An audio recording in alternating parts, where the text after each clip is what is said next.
What if that old silver spoon tucked away in your drawer isn't just silverware? What if it's actually a tiny time capsule? Well, today, we are officially becoming treasure hunters. We're going to learn how to decode the secret language of silver hallmarks, these tiny little stamps that can reveal an object's age, its origin, and of course, its true value. You know the feeling, right? You're at a flea market, or maybe you're going through your grandma's old things, and you find this beautiful, tarnished silver tray. You pick it up, and that thought hits you. Is this just a nice-looking piece of metal, or am I actually holding a genuine piece of history, something really valuable? Well, we are going to answer that question. Here's our game plan. First, we'll dive into silver's secret language. Then we'll crack the code. We'll learn how to put all the clues together, and crucially, how to spot the real deal from a fake.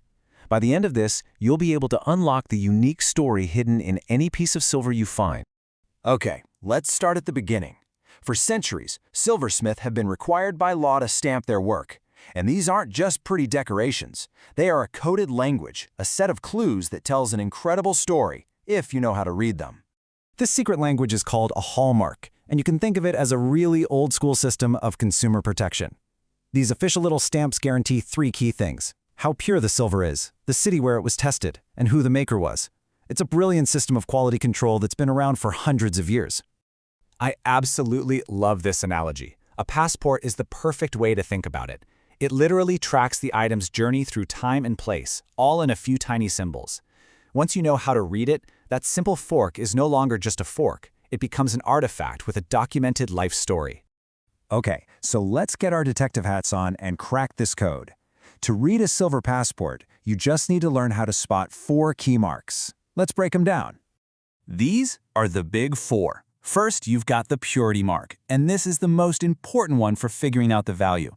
Next up is the maker's mark, which tells you who made it. Then there's the assay office mark, basically the city mark. And finally, the date letter, which can help you pinpoint the exact year it was made. So the first and most critical thing to look for is always the purity. This is the mark that answers the million-dollar question. Is this piece solid sterling silver, or is it something else entirely? And here it is. This is the magic number you need to remember: 92.5%.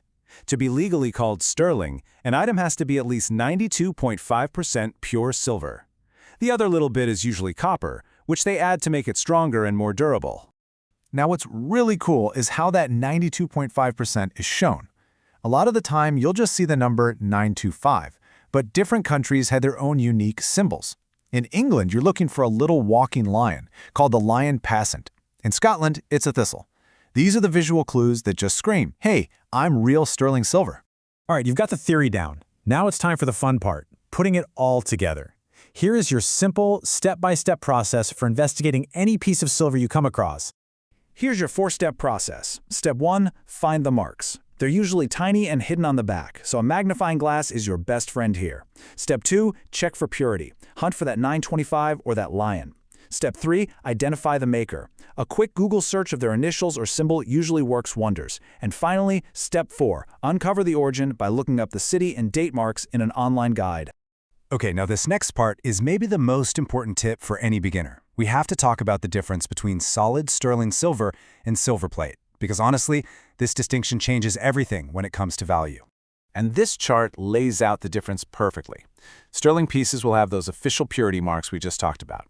Silver-plated items, on the other hand, have totally different marks. You want to look for letters like EPNS, which stands for electroplated nickel silver, or even just EP. These marks are telling you that it's just a thin coating of silver over a cheaper base metal. It might look nice, but it has very little resale value compared to solid sterling. Sure, figuring out the value is exciting, but the real magic of reading hallmarks is discovering the story.